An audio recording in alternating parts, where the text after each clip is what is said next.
All right, hello everybody. It's Dr. Alex Earl. We're here at Pure Plastic Surgery Day, and it's Hump Day with Dr. Alex Earl. All right, welcome everybody to another Hump Day. This is the time that I get to spend with you guys, and of course we learn about plastic surgery topics, and I get to also, answer all your questions. And today we have a very interesting topic because it's been in the news a lot lately, okay? And that's why I want to bring it up. So I'm not exactly sure why it started to come up in the news around this time, but Dr. Dubrow, one of the doctors from BOTS, did a little video regarding the BBL, and in that video he said it was like the most dangerous cosmetic procedure that could be done. And then, kind of piggybacking on that, there are quite a few articles that came out regarding the BBL. So one of them that came out here was this article here on Vox.com, and of course you guys can look it up if you Google Vox BBL. This is an article that came out also very recently. You can see here, or you may not be able to see, but it's August 2nd of 2021. And so here they talk about the BBL. And they talk about, some of the dangers associated with it and things of that nature.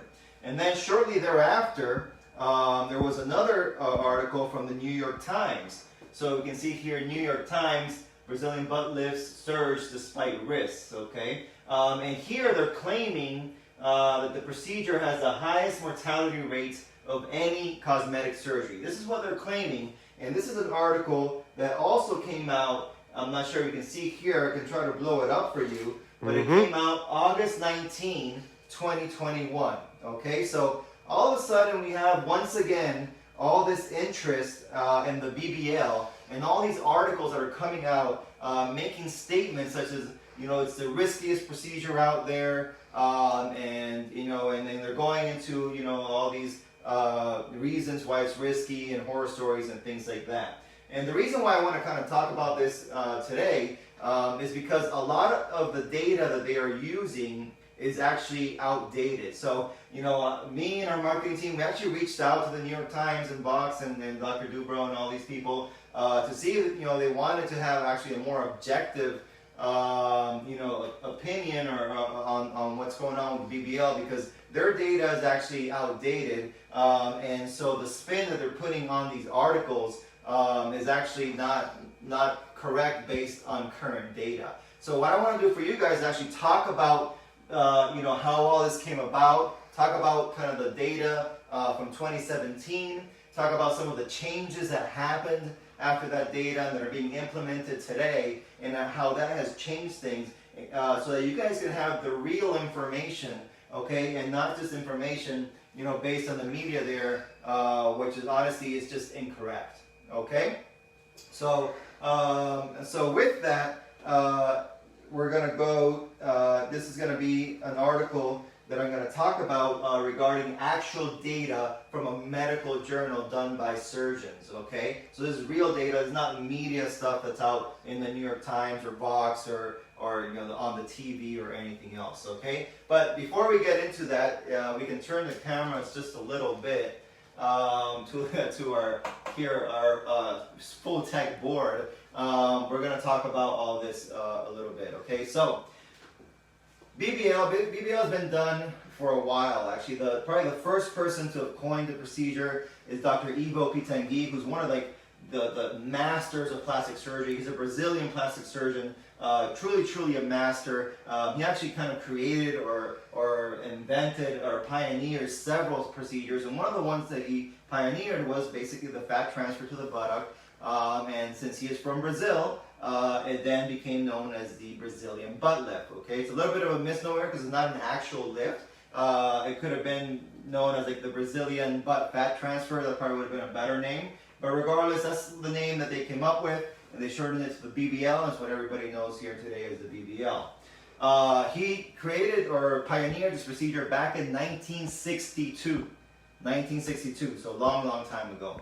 However, it didn't become popular until, of course, a lot more recent. Okay, and yes, there was definitely influences from media type people and social media, and the Kardashians come up a lot. Kim K, she's probably one of the the early kind of celebrities to have had a BBL, even though she didn't admit it at the beginning. Okay, so due to a lot of that, then its popularity began to increase worldwide. So in the U.S. and South America and many other countries.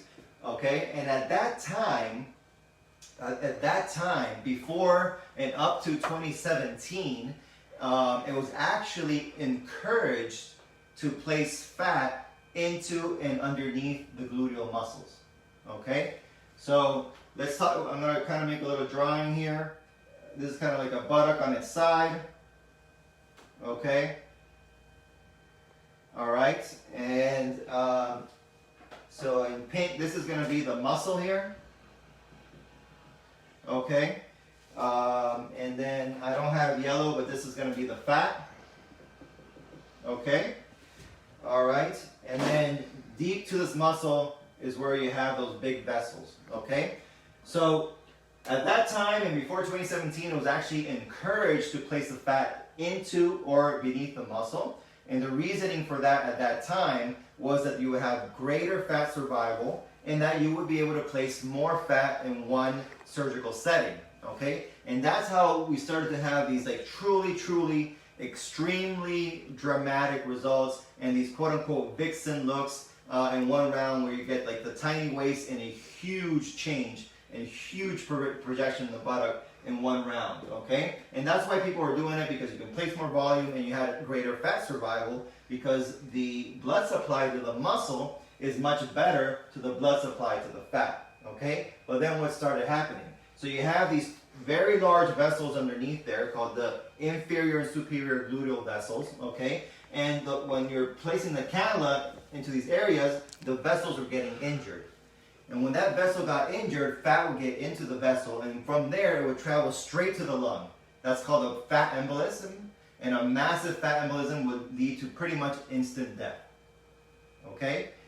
And so this started happening way too much. Okay? And so when they finally put out a study, okay, out in 2017, the mortality rate, okay, at that point in time was 1 in 3,000, approximately 1 in 3,000. Okay, 1 in 3,000 was way too high, mortality rate for an elective cosmetic procedure. Okay, so this was in 2017. The study came out, and so then several of the big societies, such as the American Society of Plastic Surgery, the Aesthetic Society, several other international plastic surgery societies, got together and started looking at the data, started looking at the anatomy, okay? Started looking at the anatomy and determining that the reason why this was happening, which was injury to those gluteal vessels, and from there they made several recommendations, okay? What were those recommendations? So, number 1, only inject fat in the subcutaneous fat plane. Do not inject fat into or deep to the muscle, okay? First and foremost. Number 2, use larger cannulas with a blunt tip. You want them to be 4 millimeters or larger, okay? That's what we have here at Pure, of course. We have a rigid, okay, blunt tip, 4 millimeter cannula with a single hole, okay? You don't want to use smaller cannulas because they can bend. So even though you think you're going to the right place, it can bend and inadvertently go into the wrong place and create an injury, okay? All right, that's number 2. Number 3, only inject the fat as you're pulling out, okay? And make sure you keep that cannula in continuous motion, all right? All right, so based on all those recommendations, they sent out those recommendations to basically all the plastic surgeons that were members of those societies. Of course, I'm a member of the American Society of Plastic Surgeons. As soon as they made the recommendations, I saw them, okay? And of course, I started to adhere to them as well. So, now the recommendations are made in 2017, okay? Every surgeon who is ethical, okay, let's just put it that way, started to then, go play along with the recommendations, okay? And I can tell you that that's certainly very true for most of the surgeons in the U.S. I would say most of the surgeons in Canada and Europe. There are still certain countries where they're still injecting into the fat, such as the Dominican Republic and Mexico, okay? And it's not to single them out. There's other countries as well, perhaps some in Colombia, but it's not, you know, it's not as strict. And I'm not going to say everyone in the U.S. either, okay? But when in 2019, okay, there was another study that was made, which is this one here. Are we able to come down back to here? Mm-hmm. Okay. So this is a study, okay, which was based on the current recommendations for all the societies that we talked about. This is the International Plastic Surgery Society, this is the American Society of Plastic Surgeons, etc., all other societies, okay? And so they started to then pull their data again, all right? And one of the things that they found, okay, is that most surgeons, and I'm not sure if I see the number quite here, but about 90% of the surgeons that they surveyed or interviewed, they were aware of the new rules, okay, regarding the BBL. Okay, so they were doing things. They're only injecting into the subcutaneous plane. They were using the large rigid cannulas with the blunt tip, etc., etc. Here it goes. 94% of respondents, okay, were aware of the recommendations. Let me see if I can blow that up a bit more. Right there. Okay, so 94% aware of the recommendations. Okay, and now the data, and this is data from cases done between 2017 and 2019, okay, shows that the mortality rate for the BBL, okay, is now closer to 1 in 15,000. 1 in 15,000, okay? So now we can turn back to the board here. So now we see that with the new recommendations, it 1 in 15,000, which is actually very, very similar to that from your regular run-of-the-mill tummy tuck. Okay? So now it's basically similar to the tummy tuck, and it's not the most lethal. All right. Technical. We okay there? We're back. We're back? Yes. Okay, sounds good. He was so shocked by this data that the phone just kind of jumped off the cradle there. Okay? All right, so this is the real data. This is the real study. You guys can look it up, okay, if you like. If you just Google ASERV study BBL, it should come up, okay? But this is the title of the study, and it's there, okay? This is actual medical literature, all right? And then there's actually newer data now. Newer data is coming out in 2020, okay? The newer data coming out is actually trending towards 1 in 20,000. Procedures, okay, mortality rate of 1 in 20,000, which is actually safer than a tummy tuck, okay? All right, and that's taking all comers. What's even more interesting, okay, is that when you take only those surgeons that are using the ultrasound, okay, like we do here at Pure, like I do here at Pure, when you take those surgeons that are doing ultrasound-guided fat transfer for the BBL, okay, this data is being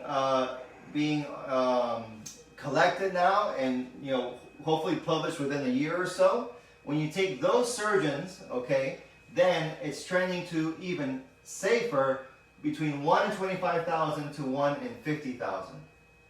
Okay, mortality rate. Okay, so what is the ultrasound?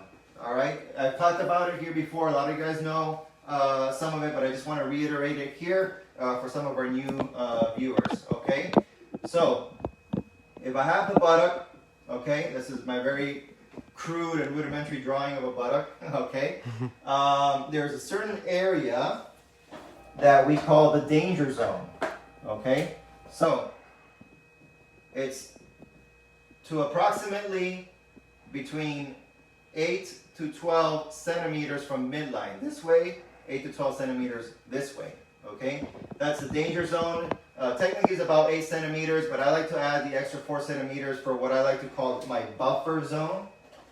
Okay, so those little extra 4 centimeters are here for that buffer zone. Okay, so within that limit, it's called the danger zone because deep there, underneath there, is where you have those major vessels, the superior and inferior gluteal arteries. Okay, so I use the ultrasound when I'm doing fat transfer within this zone, okay, so that I can see, I can turn what is typically a blind procedure to one where I can see, and I can see the tip of the cannula, and I can see that the tip of the cannula is above the muscle. Okay? then you know where that fat is going.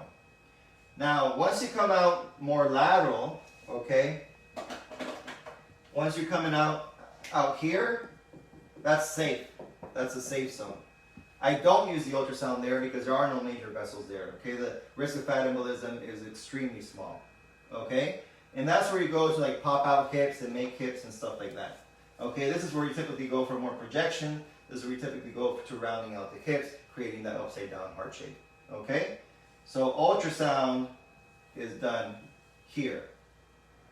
Okay, all right. So a lot of news lately. Okay, a lot of their kind of big scary headlines are not based on actual current data.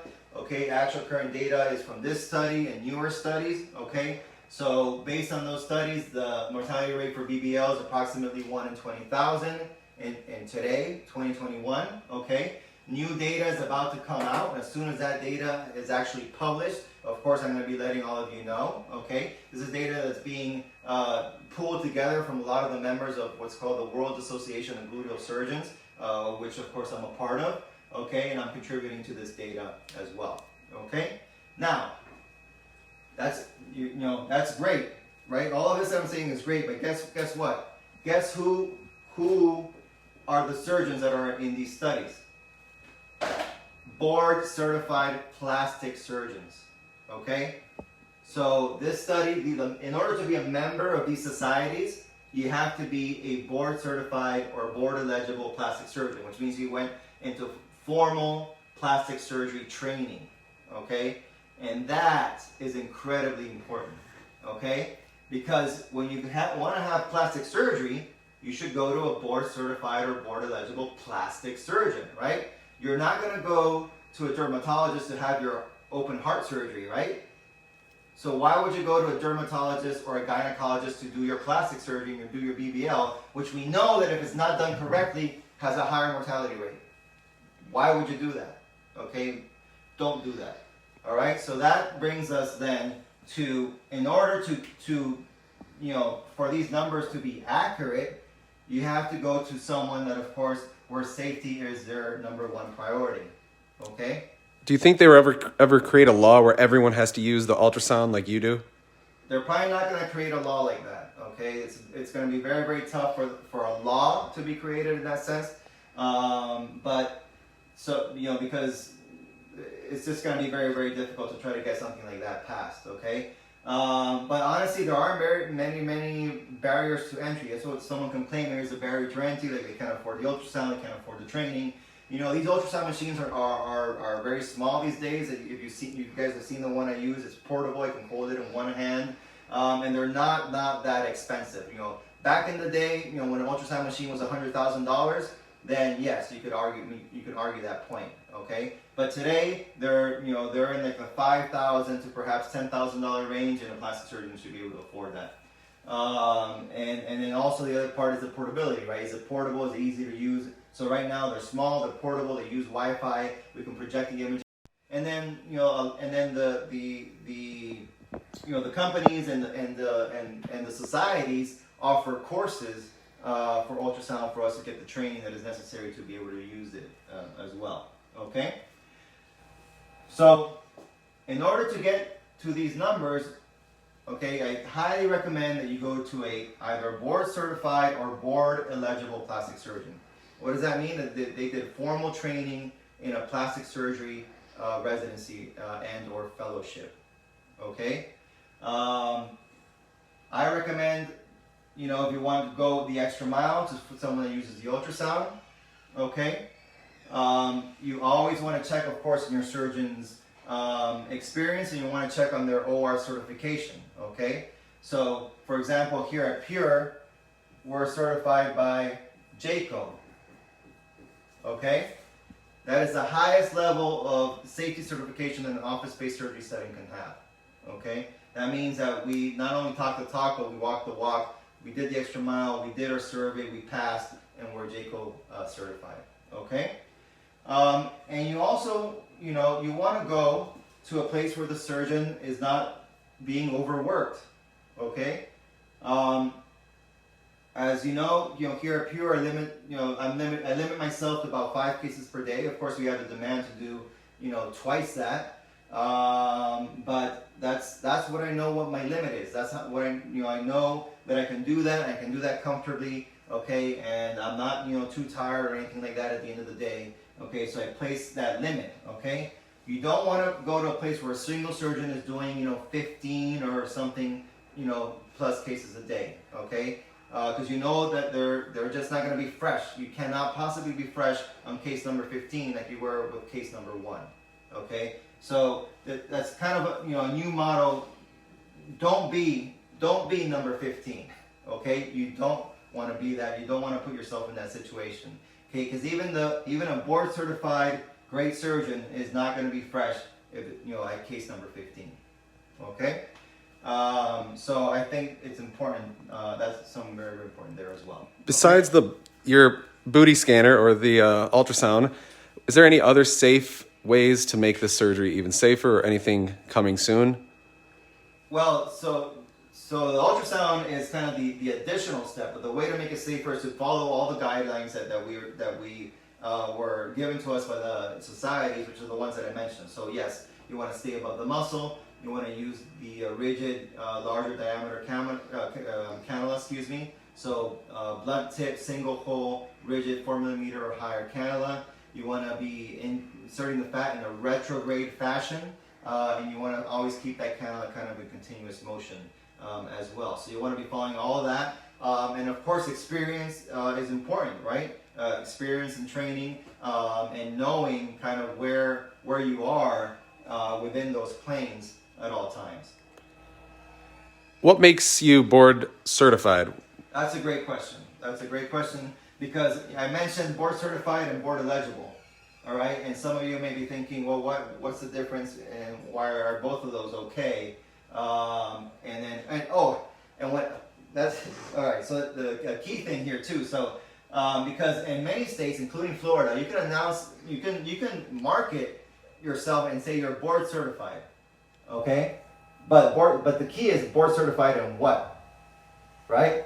So if you have a pediatrician and they can say, oh, I'm doing BBLs, and they can say I'm board certified, and you're like, well, what are you board certified in? They're like, oh, I'm board certified in pediatrics. Well, that doesn't count. That doesn't help anything, right? You wouldn't have that pediatrician doing your open heart surgery, right? Don't have them do your BBL. So first question, are you board certified? Yes. Board certified in what? Board certified plastic surgeon. That's the only one that counts, okay? Board eligible also counts. In order to become board certified in plastic surgery, you have to do a plastic surgery residency, which it's typically at least 6 years. 6 years at least, okay? You can sometimes do a general surgery residency first, which is the way I did it, which was 5 years.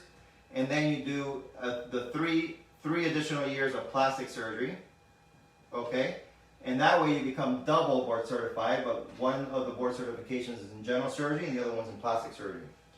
The other way you can do it nowadays, because I'm getting older, so the younger surgeons, they can go directly into plastic surgery without necessarily having to do the general surgery. And that's a 6-year program, and then they would be board certified in plastic surgery, okay? And then they'll be graduated from there, but that's just the first step. After you finish your residency, so you did college, you did medical school, you did your residency, okay, then you have to take a written examination. You pass the written examination, now you are what they call board eligible, okay? Board eligible means you've done all this, you've graduated, you've done all the cases, you've got the experience, you've taken the written test, and you passed the written test, okay? But in order to get board certified, you got to go an extra step. Then you have to do an oral examination, okay? A super intense, believe me, I still have PTSD from that examination, okay? It is super intense, it is crazy intense, and not everyone passes that test, okay? And so you do that oral examination, and once and only then, after you've done all of this, and that written, and pass that oral examination, can you be board certified in plastic surgery. Thank you. So we know that Dr. Vidal is board eligible. right now, when will she be board certified, and are you training her in your practices on safety? Exactly. So great question. So she's done all this. She's done the written exam. She passed that, so she's board eligible. Okay. And then unfortunately, the issue with that board certified oral exam, which I told you is extremely intense. The issue with that also is that they only do it once a year. There's only one opportunity per year to do the exam. Okay. And so for her, she doesn't have an opportunity to do it till November of next year. This year it's full. It's filled up. So she doesn't have the opportunity to do it till November of next year. Okay? So by November next year, she'll be able to do that. She's going to pass that. She's going to be board certified. Okay? But it's going to take her about a year and a half to be able to get that exam done. Yes, so she is highly trained, excellent surgeon, very skilled, and she's a great fit here at Pure. And what I have been showing her in the past months is just a couple of kind of my specific techniques that she's been learning, and she's done great with it. So the Earl curve, the upside down heart. We're talking specifically about BBL. We've been going through all that. I've been teaching her a lot about high definition. And techniques as well, which brings me to another point. So last week was an awesome week. It was an awesome week. I had the chance to be both a student and a staff member, or basically a mentor. So on Wednesday of last week, you guys may have seen some of our stories there, where I was doing a high-def liposuction definition workshop here in Miami. It was done in the tower, in the offices of Dr. Miami, and we had two surgeons from Central South America come and show us their techniques. One was from Mexico, and the other one from Colombia. Two places very well known for their high-def lipo, and they came and they showed us our technique, because I always want to keep learning, keep improving, keep doing things better for you guys. And then of course I took everything I learned from there, and I gave that or taught that or explained that to Dr. Vidal as well. Okay, and then on Friday I actually was teaching or moderating a talk at the Miami Cosmetic Surgery meeting here regarding plastic surgery and social media there. So it was a very exciting week last week. I know for safety reasons you will not combine many procedures with the BBL. Yeah. Is Body Tight, is that able to be combined with the BBL? So Body Tight is definitely okay. It does not take away from the amount of fat that we can remove. Okay, so that is one of the things that we can definitely combine with liposuction, Lipo360, or BBL. In all the areas, face. Yeah, so any area would be okay. So we can do the most popular are chin, arms. Okay, but also abdomen, back, and thighs are also a possibility. And is Dr. Vidal also utilizing the ultrasound BBL? Yes, that's right. So trained by you. Going through those techniques as well. So when I first acquired the ultrasound, it was back in September of 2019. I had to go. Well, I wanted to, but I went to a course all the way out in California in terms of how to best use the ultrasound and everything else. Those of you who've been following me for a long time probably remember that. Of course, for her, she's lucky. She doesn't have to go all the way out to California to do that, because we have it right here. And yeah, so we definitely went through all that, and she's doing great. How do you learn about these workshops just to keep improving your craft? Yeah, so that's some of the benefits of being part of all these societies and everything else, is that we always have meetings. And these meetings are not, we call it a meeting, but it's not like just people going around, organizing stuff. So these meetings are actually where you're learning, you're doing your continuous medical education, okay? So you're learning about the newest techniques out there, the newest safety measures out there, okay? And so I do at least one of these major meetings at least once a year, okay? And from there also you can also learn where you have some of these workshops that are then a bit more intense. So the meetings are mostly kind of lecture based, right? But the workshops are a little bit more. They're more hands-on, where you're actually, like having patients that volunteer and things like that. So you have hands-on learning and training there. Thank you very much. I know you have to go soon, but last question: what made you choose to do, when you started Pure, to do 5 surgeries a day when many other surgeons are doing more surgeries a day, and you could obviously make more money doing more surgeries? Why 5? Yeah, so you have to know your limits. I think as a responsible surgeon, okay, you have to know when basically you're just getting tired, your concentration isn't the way that it should be. Yeah, could I like physically do 10 surgeries? I could probably do that, but do I know that's by case number 8 that I'm going to be as fresh as I was in case number 2? Very unlikely. Very unlikely. So what made me decide to do that? I know my limits. I know that I'm very, some surgeons will say like 5. Well, 5, wow, that's a lot. I can only get 2 done. That's fine. That's their limit. Okay, and each surgeon should know their limit. But believe me, I don't think there's anyone out there that can get to number 15. Okay, no matter how, I don't know, how energetic you are, and be fresh at that point in time. I just don't see that. So my limit is 5, and so that's where I'm capped. All right, last question. Is Dr. Vidal, will she also be capped in surgeries per day? Yeah, and so, of course, she kind of takes her lead here at Pure. We want Pure to continue with all these measures, okay? Because when it shouldn't really depend on like who your surgeon is at Pure, whether you're getting the safeties as maxed out as possible as we can, right? So it's not about that. So so she's basically following my lead in that sense, and she's gonna be capped at 5 surgeries as well. Thank you very much. All I think right. that's it. All right. Awesome. Well, I know I did a lot of the talking today. I'm sorry, guys. I know we typically want to get to a whole bunch of questions, but I think I hope it was very, very informative. I hope you guys know now kind of where to find some of the most up-to-date data, which is not in Vox or New York Times.